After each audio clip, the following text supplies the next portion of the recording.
Most men chase, they flatter, they obey, but still, they're ignored, ghosted, or emotionally played with. Why? Because they ask all the wrong questions. Today, you'll discover 10 subtle but lethal questions. Not just to attract her, but to destabilize her grip, to make her think about you endlessly, and to make her question herself. These are not pickup lines. These are psychological tools. Learn them, and you'll never beg for attention again. Question number 1. In every social dynamic, especially between man and woman, power is rarely about force. It is about presence, unpredictability, and psychological leverage. The moment a woman can define you, you become predictable. And once you are predictable, you are controllable. Elevates a man from being just another suitor to becoming an enigma in her mind is the calculated use of uncertainty. Most men give answers, give validation, give themselves away too easily. But the one who asks questions that subtly unsettle her composure creates emotional gravity. These questions aren't loud, they don't accuse, they don't flatter. They simply linger in her mind, looping over and over, forcing her to wonder what you truly think of her, what you truly want, and whether she's already losing control of the conversation. A well-placed question is a seed of doubt, of curiosity, of self-reflection. When a woman hears, "Are you always this in control with men? Just me?" she has no script to reply with. You've removed her from autopilot. The moment you make her think about herself in your presence, you shift the emotional power to your side. You are no longer a background character in her story. You are the editor of the dialogue. Power isn't about domination. It's about being able to steer the emotional tempo without ever raising your voice. When you introduce uncertainty into her world, not in a chaotic or toxic way, but with poise and precision, you become the mental puzzle she secretly wants to solve. The man who doesn't seek her validation, but instead leaves her with a question she can't immediately answer becomes unforgettable. Power through uncertainty means you never fully explain yourself. You never fully give away your intentions. You become a psychological cliffhanger. Question number 2. The average man speaks to be liked.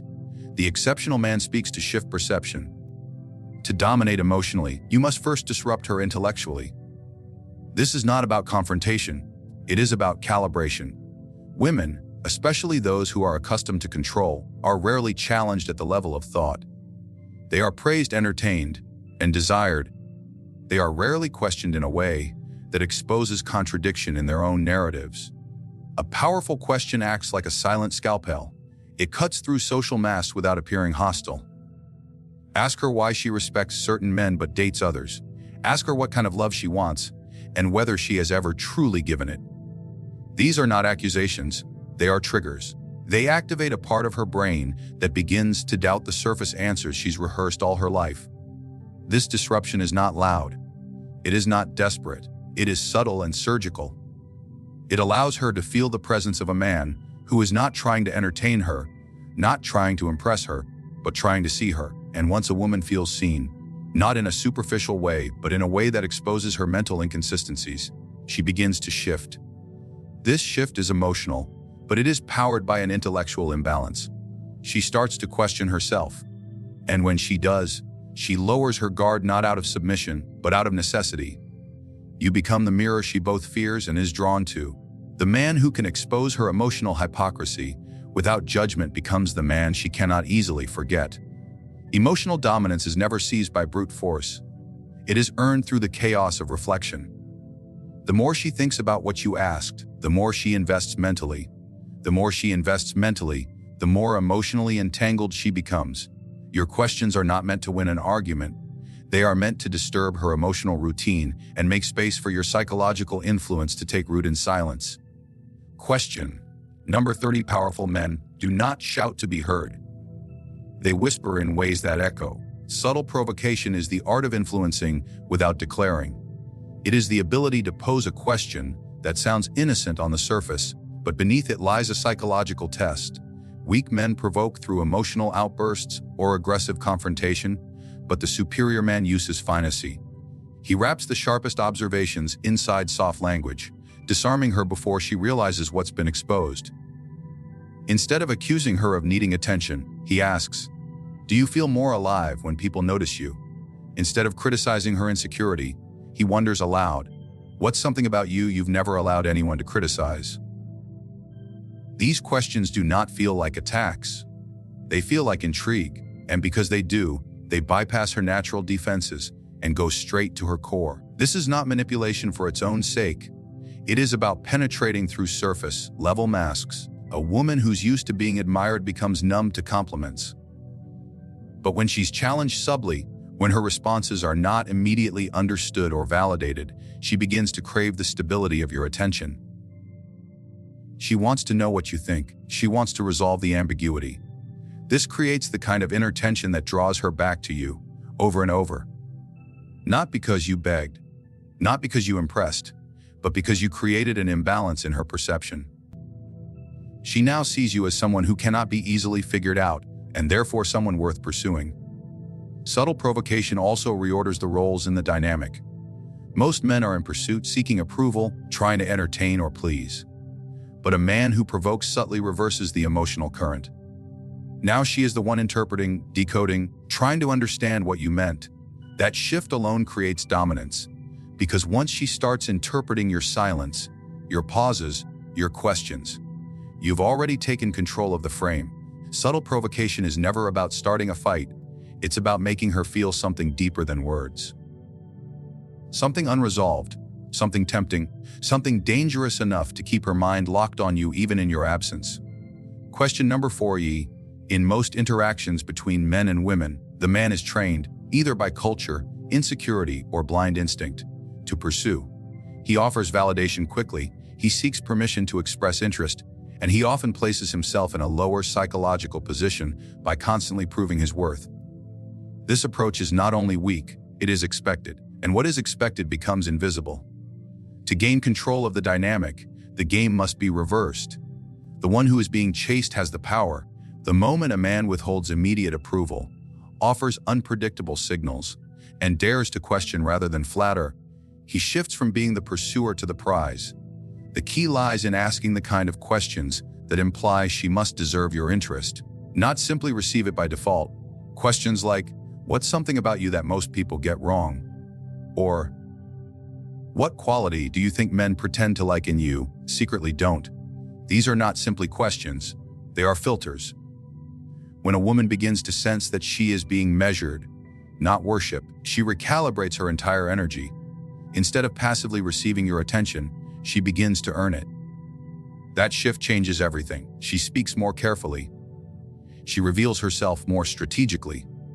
She starts to seek the look in your eyes that signals approval. The man who can instill that subtle hunger for recognition becomes rare, and rarity is power. The reversal of the game is not done with arrogance or cruelty. It is done with an underlying message. I am not here to entertain you.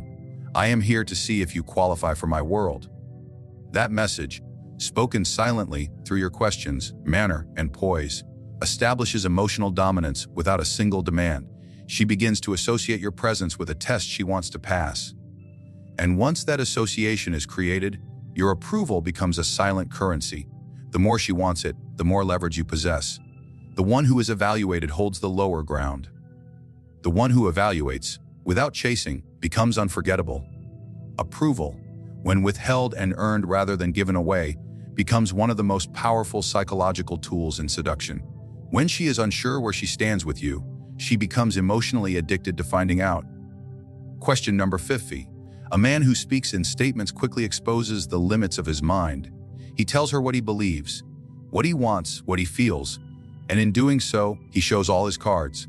This creates comfort, but not magnetism. Statements are predictable, they end conversations. But questions, strategic, open-ended, psychologically loaded questions, are infinite. They lead her deeper into herself while subtly shifting the control toward you. The man who asks the right questions controls not only the tone of the interaction, but the direction of her thoughts. Questions aren't just conversational tools, they are mirrors. They reflect her, distort her, challenge her, and at times, seduce her. Because they make her feel seen without being exposed. They pull emotion from beneath the surface without direct confrontation. The right question at the right moment can collapse her defenses faster than charm ever will. When you ask her, what part of yourself do you think most men never get to see?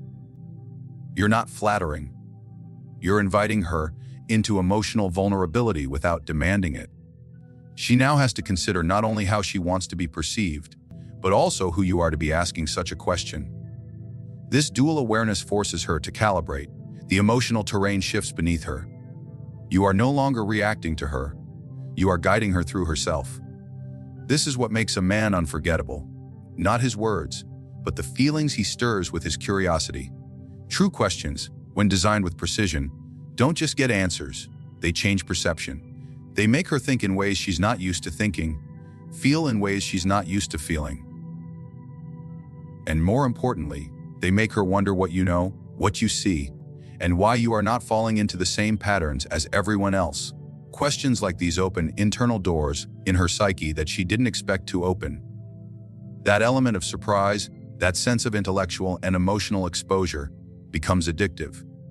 When your words create that kind of internal chaos, you are no longer just a man. You're a mental event in her life. One that leaves her thinking about your question long after you've walked away. Question number 6C. While most men chase attention through displays of status, charm, or validation, the man who leads with controlled curiosity becomes infinitely more powerful. Curiosity, when used deliberately, becomes an invisible tether. It does not demand, it does not boast, and it does not rush. Instead, it invites, it disarms, it makes the other person lean in. A well-timed, precise question does more than extract information. It creates emotional intimacy without physical effort. This is how control is established, not by overpowering her mind, but by making her reveal it voluntarily. When you ask a woman something like, "What do you think people misunderstand most about you?" Or, "When did you last feel completely misunderstood, and why?" You're not seeking facts. You're constructing a bridge between her inner world and your silent dominance. The power is not in her answer. It is in the tension of being asked something so few dare to ask. Curiosity makes you unpredictable because it implies depth without needing to explain it. It suggests that you're not impressed by the surface, and that alone unsettles her ego. Women are used to being admired for what they show, not questioned for what they hide. The man who shows interest in the hidden, who does not flinch at emotional complexity, becomes a mystery. And mystery is the oxygen of attraction. Curiosity used with restraint becomes seductive. It's not just what you ask. It's how little you react to the answer. When you don't overvalue her vulnerability, she senses that you've seen more, experienced deeper, and aren't easily shaken. This unnerves her in the most addictive way. She starts to wonder what it takes to impress you, to make you open up, to earn your respect. And in that wondering, she begins to play by your rules without ever realizing the game has shifted. Curiosity is not about knowing her story. It's about writing your presence into it without ever asking for permission. The moment she senses that you see her more clearly than she sees herself, she loses the upper hand. Your silence becomes heavier. Your presence lingers longer, and your absence becomes louder than any man who ever tried to fill space with noise. Question number 70. There is a difference between impressing a woman and imprinting on her. Most men aim for the former. They try to be funny, confident, successful, hoping to stand out in a sea of sameness. But what truly leaves a mark is not what you show her. It's what you make her realize about herself. A powerful question doesn't just entertain, it interrupts. It stops the flow of rehearsed conversation and introduces a sudden silence in her mind. It forces her to reflect, to pause, and to adjust. When you ask, "Do you feel more loved when you're admired or when you're understood?" she cannot respond with a script. She has to dive inward. In doing so, she momentarily steps out of the role she usually plays and begins to meet herself in front of you. That experience is rare. And because it is rare, it becomes unforgettable. Most people live in patterns, especially in social interactions. They rely on predictable responses and surface-level exchanges that maintain emotional safety. But a sharp question destabilizes that pattern, not in a cruel or aggressive way, but in a way that leaves her slightly unguarded. That opening is where influence enters.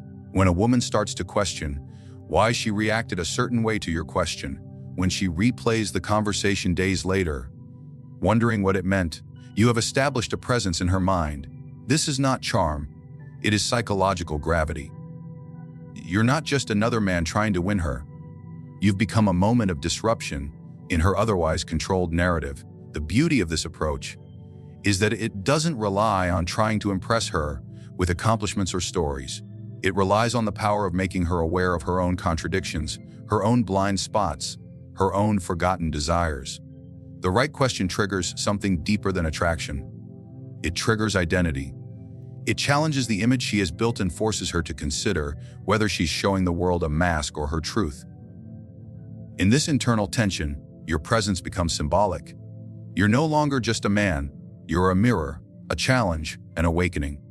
This is why the man who knows how to ask the right question never has to beg for attention, because he becomes the question that refuses to leave her mind. Question number 80. Every conversation has a frame, a psychological lens that determines who holds the power, who reacts, and who leads. The frame is not about who speaks the most or who dominates the volume. It is about who sets the emotional tone and who responds to it. In most male-female interactions, the man unconsciously accepts the woman's frame. He responds to her emotions, tries to match her energy, or attempts to impress her based on the cues she gives. But the man who leads with questions, sharp and measured, reclaims that frame. He becomes the author of the dialogue. She begins to dance to his rhythm, often without even realizing it. Questions are not merely tools for gathering information. They are declarations of control. The one who questions determines the direction, while the one who answers adapts. When you ask a woman something that challenges her perspective, her past, or her self-image, you're not just being curious. You're quietly positioning yourself as the one whose perspective matters more. You are no longer operating inside her frame. You are creating one of your own and drawing her into it. That frame becomes more powerful when you are not emotionally attached to her answer. The less reactive you are, the more commanding you become. Your detachment signals that your questions are not bids for attention, but tests of alignment. And when she feels tested, not through hostility but through thoughtful observation, she instinctively starts to calibrate to your standards. This reversal is subtle but profound. Most men try to fit into a woman's world. They mold themselves to her moods, her preferences, her energy. The man who questions reorients the entire interaction. Now she is stepping into his world. She is trying to earn his insight, decode his curiosity, and fit into the mental structure he has created. The more she feels that she is being drawn into something deeper, more composed, and more principled than the usual chaos of social games, the more she attaches herself to that frame. It gives her something solid, something rare, and in a world that constantly rewards emotional volatility, the man who builds his frame with calm, strategic questioning becomes the only one she can't manipulate, because he doesn't react, he redirects. Because he doesn't chase, he invites, and because he doesn't submit to her reality, he makes her question it. Question number 90. Words can strike, but silence pierces. The true force of a powerful question is not in how it's asked, but in what happens immediately after it. Most men fear silence. They rush to fill it with nervous laughter, explanations, or attempts to soften the tension they just created. But the man who asks a penetrating question and then waits, without fidgeting, without over-explaining, without blinking, radiates an uncommon control. That silence becomes a mirror in which she must confront the weight of the question. It forces her inward. It demands presence. It changes the rhythm of the conversation from playful to real. When you ask, what part of your personality do you hide the most from people you love? And then let that silence breathe. You are no longer speaking to the surface version of her. You are speaking to the version she rarely introduces. The silence becomes an emotional undertow. It pulls her into the moment. It creates gravity. And the longer you hold it, the more she feels the pressure, not in a confrontational sense, but in a psychological one. She's no longer in control of the pace. Her mind fills the space with imagination, concern, attraction, or curiosity. She starts to question what you're thinking, what you're seeing, what you're waiting for. This unspoken tension becomes intoxicating because most interactions never allow it. People talk too much, reveal too quickly, and move too fast. But you, by simply holding silence after a question, build mystique without effort. It signals that you are comfortable with depth, with discomfort, and most importantly, with yourself. She begins to associate your silence with meaning, Not emptiness, not awkwardness, but meaning. And meaning is rare. That makes your presence different from the men who entertain her. You do not perform, you observe. You do not chase, you wait. And in that stillness, she feels both exposed and drawn in. The power of your question grows in the silence that follows it. She replays it in her head, over and over, searching for your intention, trying to decode the look in your eyes, wondering what kind of man doesn't need to fill the silence to feel significant. That mystery haunts her, and in that haunting, you've already taken control. Question number 10. Every human being, beneath their ego and surface identity, longs for one thing: to be understood without needing to explain. Women, especially those accustomed to being pursued, flattered, or superficially admired, are often never truly seen. They are observed, complimented, desired, but rarely understood in ways that shake them. The man who asks a question that cuts through all performance and exposes a part of her she rarely reveals becomes a trigger for emotional vulnerability. Not because he pushes her, but because he reaches her. A question like, "What version of yourself do you hide because you're scared it won't be loved?" isn't just a prompt. It's a door. It opens access to her most protected identity. And once that door is opened, she cannot simply close it again without feeling the emotional imprint of the one who opened it. That kind of emotional shift doesn't feel like a game, it feels like a moment. A real one. And in a world filled with surface-level interactions and shallow attempts to impress, a real moment is unforgettable. The man who creates it instantly becomes significant. He bypasses the walls she has trained herself to maintain and reaches the place where all decisions are truly made. Her emotional core. This is where attachment begins. Not in physical desire, not in witty banter, but in the moment she feels that you saw something in her no one else did. This sense of being seen is the foundation of emotional control, not through manipulation, but through rare and precise understanding. Once she feels that you understand the contradictions she hides, the parts of herself she doesn't show, the desires she doesn't speak of, she cannot remain unaffected. She doesn't just respond to you, she becomes tethered to the possibility of being that version of herself around you. That bond is deeper than attraction. It is identity altering. And identity is the seed of long-term influence. When she starts becoming more honest around you than she is with herself, your presence becomes not just attractive, it becomes necessary. She starts chasing the space you create, the way you listen, the depth you invite, and in doing so, she surrenders her emotional lead. Not by force, but because no one else made her feel so exposed without judgment. What separates the man who is forgotten from the man who becomes unforgettable is not wealth, appearance, or even confidence. It is precision. Precision in questions, precision in silence, precision in presence. Every question you ask is a weapon or a mirror. It can shake her certainty, reverse her expectations, and draw her into a psychological terrain she's never walked with any other man. While most chase her approval, you make her seek yours. While most validate her image, you challenge her reality. These 10 questions are not casual. They are calculated strikes against the patterns she controls every day. They disrupt. They reframe. They implant your presence into her emotional memory. And when used with poise and patience, they force her to feel something most men never trigger: introspection, vulnerability, and an unexplained pull toward you. Because the moment she starts questioning herself in your presence, you're no longer just a man. You're the one she can't stop thinking about. The one who doesn't need to impress her. Because he already understands the power of mystery, restraint, and the right question at the right time.